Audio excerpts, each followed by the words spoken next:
This is a little bonus tip. If you want to do a really simple brush rest, you get a block of wood. It's not this big.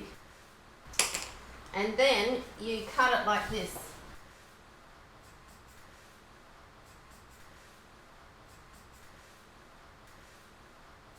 And you can even do it on the other side as well, but yeah, that's the simplest way to do it.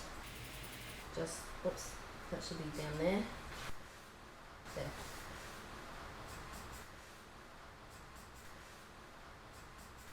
So on the side, it looks like this.